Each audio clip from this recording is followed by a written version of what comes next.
Ada di situ. Selain yang 2 nama itu, nama-nama lainnya semua ada nama-nama lain. Tetapi yang betul-betul terkait sekarang hari ini 2 nama selain Murray itu.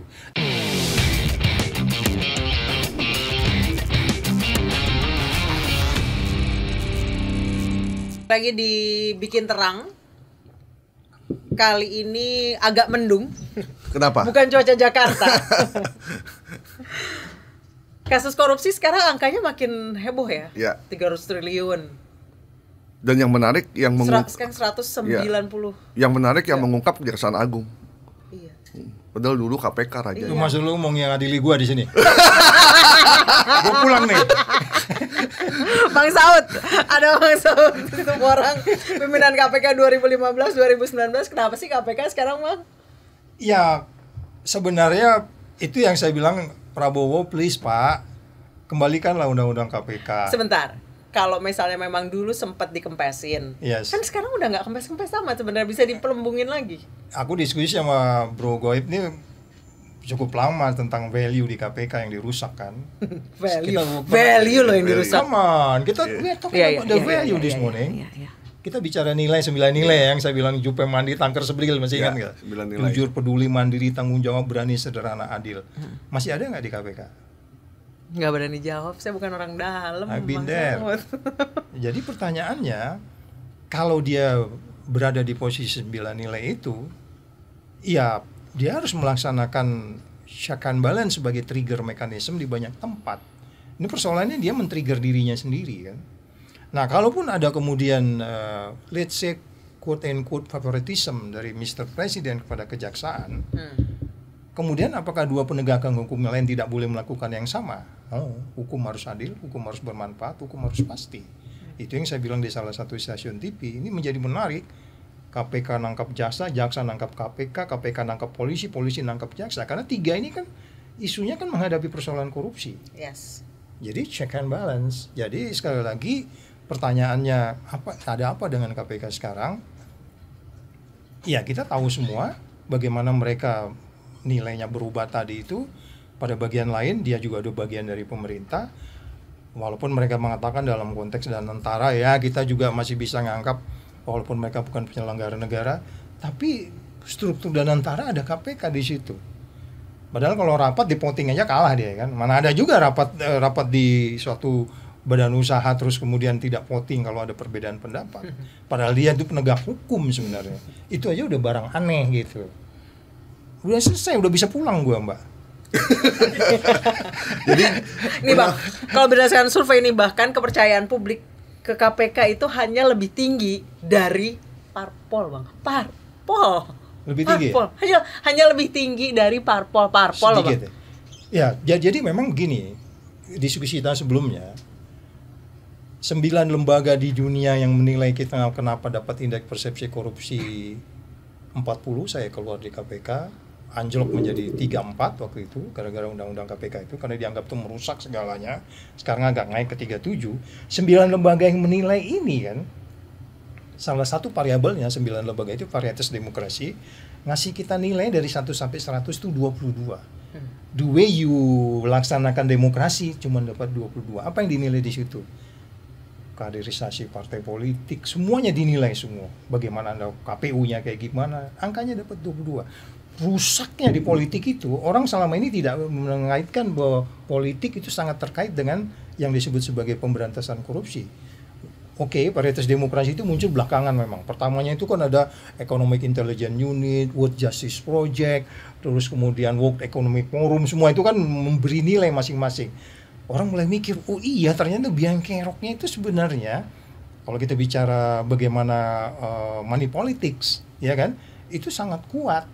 Jadi sekali lagi, kalau memang kita mau katakan kenapa sebenarnya ini bisa terjadi sebelum kita beresin politiknya, ya ini akan begini terus. Makanya saya eager kalau memang ada partai politik baru yang membawa nuansa baru sebenarnya daripada partai politik yang udah ada sekarang. Itu mereka udah contaminated sebenarnya. Indeks persepsi kita mulai turun sejak 2014 ya? Sebenarnya dia naik. Ketika saya masuk di KPK itu kan sekitar 36. OTT itu dinaikin itu orang percaya semua, kemudian nggak ada berisik-berisik cicak buaya segala macam itu. Orang percaya semua dengan segala macam strategi, walaupun kita dalam kaitan kasus Novel juga ada dinilai pimpinan terlalu lemah di situ ya, sehingga kemudian kaitan buku merah juga begitu terlalu lemah. Tapi whatever tuh indeks persepsi korupsi naik, karena yang menilai kan bukan kita, orang luar.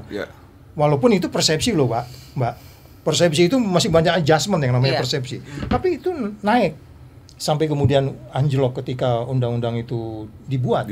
Karena memang di situ dia menjadi tidak independen, bagian dari pemerintah, ya kan. Kalau dulu dia masih bisa di-challenge, masih bagian tidak bagian pemerintah aja masih ada pengancaman, ya kan. Nanti bisa diskusi pengancaman itu suruh hentikan itu kan. Jadi sekali lagi bagaimana sebenarnya, saya selalu pakai kata sebenarnya yang paling baik itu sebenarnya pemberantasan korupsi itu harus sustain regenerasi dia. Dari generasi angkatan pertama, angkatan kedua, angkatan ketiga, angkatan keempat, saya angkatan keempat. Itu kan value 9 nilai tadi itu naik gitu. Terus gitu. Saya berulang-ulang harus ngasih contoh, salah ngomong di TV saya diadilin dan seterusnya. Itu yang tidak terjadi sekarang ini gitu. Bang Saud, tadi Bang Saud bilang sejak bagian jadi pemerintah dia jadi agak sulit bergerak. Tapi bukannya dulu juga bisa dipanggil-panggil ya, diancem-ancem. Iya. Bukan diancem-ancem, sorry. Ada faktanya pokoknya. Jangan lanjut gitu. Ya, itu kasus itu intervensi sudah terjadi sejak dulu, bahkan sebelum bagian dari pemerintah. Yes, itulah yang saya bilang, kembali lagi. Dia independen aja dibegitukan, Mbak. Apalagi kasus dia tidak apa Bang yang independen. dibegitukan, Bang? Ya, dia suruh ngobrol sama Pak Agus ini. Pak Agus bener nggak Pak? Suaranya berapa desibel ketika itu bentak? Bentak kan beda dong, ya dong. Siapa yang bentak? Hentikan. Beda kan? Atau hentikan berapa desibel begitu. Itu bisa diukur itu. Pakai mic. Itu berarti kasus IKTP ya? Iya, ya kasus IKTP waktu itu kan. Kan disebutkan bahwa Jokowi memanggil siapa? Agus Raharjo pergi sendirian, which is itu juga saya bilang, itulah Bapak pergi sendirian sih gitu. Yang dipanggilnya sendiri gitu. Nggak ajak-ajak sih. Iya, nggak ngajak-ngajak gitu. Kalau dimarahin, tapi mungkin bisa dibayangkan, panggilnya Pak Agus aja, panggil Saud capek gue pusing. Jadi waktu itu KPK menetapkan Setia Novanto sebagai tersangka. Yap. Sudah diumumin ya? Iya. Setelah pokoknya yang jelas sudah putusan, kalau menurut cerita Pak Agus kronologisnya, waktu itu sudah diputuskan tersangka, jadi nggak mungkin dihentikan. Ya. Berarti ini berurutan sama kejadian yang benjol segede bapau itu. Urutannya. Urutannya. Sekuensnya. Itu sekuensnya gitu, itu kan. Ya, bukan itu yang papa minta saham, itu beda lagi. Oh, beda lagi. Saya belum di KPK waktu itu. Tapi itu juga menjadi suatu gambaran sebenarnya. Karena gini, agak naif juga gua sebagai orang yang pernah 30 tahun di dunia gelap. Gua masuk untuk medan perang, gua pelajari dulu medan perangnya, bener nggak? Iya dong, naif banget gua. Kan gua pelajarin dulu medan perangnya. Bagaimana cicak buaya 1-2, bagaimana menentukan pimpinan, terus bagaimana mereka bisa katakanlah bargaining dengan situasi yang sangat sulit itu, terlebih sumber daya alam. Terlebih yang menjadi menarik perhatian saya karena orang fisika, saya belajar BOD COD ya kan. Itu saya di sumber daya alam itu menjadi perhatian saya. Waktu itu angkatan ketiga itu ada program yang penyelamatan sumber daya alam. Itu menarik. Di situ amburadul di era Jokowi ya. Segala macam justifikasi yang disebut sebagai hilirisasi segala macam itu justifikasi aja. Jadi saya mempelajari medan perangnya dulu. Oh begini ya, oh begini. Oh ya oke, gue daftar masuk kan begitu. Walaupun lu juga curiga nih ngapain Intel masuk ke sini. Lu curiga pasti kan? Pasti. Nah ternyata dia tahu. Siapa ini? Nah ini ternyata belakangan dia sadar kita punya barang beda sama toko sebelah kan. Ya kan? Bener nggak? Lu ngaku kan bro? Ngaku. Jadi maksud saya gini loh. Kalau memang sekarang ini kondisinya dia tidak dipercaya, kemudian kejaksaan dengan manuver seperti itu kita harus apresiasi. Karena mereka part of the bagaimana memerangi memerangi korupsi ini. Oke lah, di battle ini kamu kalah, di battle ini kamu kalah, di sini jembatan kamu untuk runtuh, tapi di battle ini kamu menang. Dan secara keseluruhan kan memenangkan peperangan ini. Yang menurut saya buat Prabowo akan menjadi sulit kalau dia hanya bicara di battle ini. Gue menang di sini, jaksa nuntut, tapi di battle lain kamu kalah dalam peperangan. Jadi saya nggak terlalu tertarik untuk melihat di battle yang dibuat oleh kejaksaan ini, nangkap. Battle dibuat loh. Iya kan? Dibuat. Iya kan, saya mau ada More di situ, ya kan? Ya, terus kemudian yang lain-lain dan seterusnya. Jadi harus melihatnya komprehensifnya gitu. Bang, karena abang tadi udah nyinggung nama More ya. Ini kan abang kan udah mengurus soal ini petrol dan segala macam mafia itu sejak 15. ya. Oh, sebelumnya belum. Belum, aku nggak ini. Tapi kayaknya namanya itu familiar sejak nama More tadi. Aku dengar tahun familiar 90-an. Betul itu. Tapi saya pribadi More ini mulai eye-catching di 2014. di saya. Enggak. Iya, 2014. Kok tahu Mbak ya? Tahu, Pak. Rumah yang di Jakarta Timur itu. Kalau saya kenalnya itu waktu mendengar itu waktu saya ikut Lemhanas. Di Lemhanas itu kan banyak orang berbagai macam latar belakang kan. Bang itu More bang yang main. Siapa tuh More? More katanya menyebut lah itu nama itu. The apa? Gasoline Godfather. Nah, kembali lagi bahwa tadi pertanyaannya adalah. Nah, kan abang udah pernah dengar nama itu, dan kabarnya muncul dalam audit di Petrol pada saat itu. Cordamenta. Nah, Cordamenta dari Australia. Nah, namanya 2015 kabarnya ya, ada, tapi tidak tersentuh. Tapi kali ini tiba-tiba kita malam-malam dikagetkan breaking news, tersangka. nama dia ada sebagai tersangka. Iya, jadi kalau kita membaca laporan yang Cordamenta itu, saya pertama mengatakan gini. Ya kalau laporan gini mah BPK juga bisa mereksanya. BPK juga bisa. Iya, ngapain juga kita manggil-manggil, kan itu dari Australia kan mahal kan itu.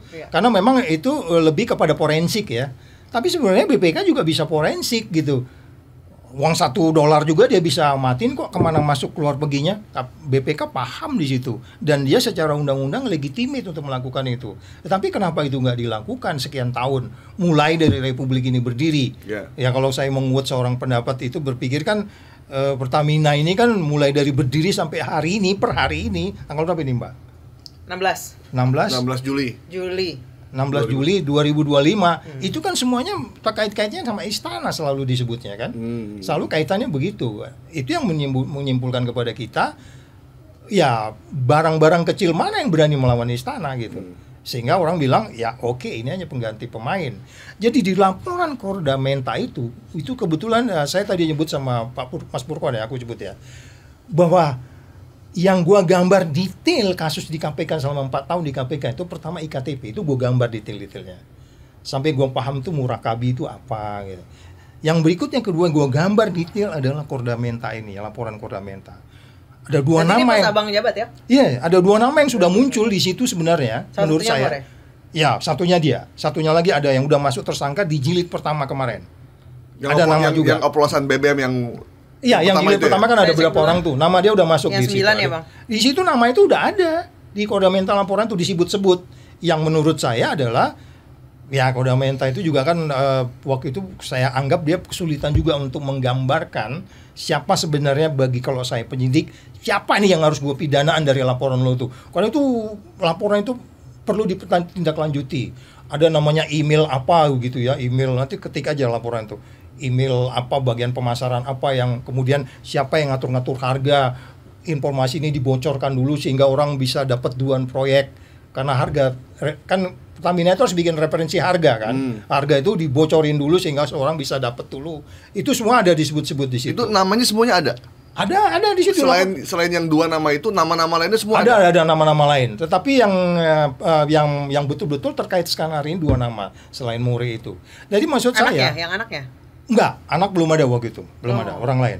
Jadi maksud saya gini loh, dari yang kita sebut sebagai bagaimana dari awal berdiri sampai hari ini Pertamina ini sangat carut marut, yang korupsinya as a simple kita pergi ke pompa bensin nuang gerak gitu lo dapat setiap literan gitu ya, segampang itu ya karena memang dari awal dia tidak didesain untuk kemudian bagaimana uang besar dengan mudah diatur ini dengan manajemen yang bebas konflik kepentingannya gitu. Semua orang punya kepentingan di situ. Situasi itu dibuat supaya kita punya kepentingan di sana. Mulai dari transportasinya, menentukan lifting, ya kan? Jadi orang kan menjadi liftingnya suruh naikin lagi. Nanti lifting itu juga akan bicara namanya cost recovery lagi kan gitu ya. Ruwetnya banyak. Belum impornya. Iya, walaupun sebenarnya itu sederhana gitu, tapi itu dibuat menjadi ruwet karena dari awal itu tidak dibuat sederhana sebenarnya. Padahal bisnis minyak itu jujur aja orang bisa kaya ya Bang ya. Oh iya dong.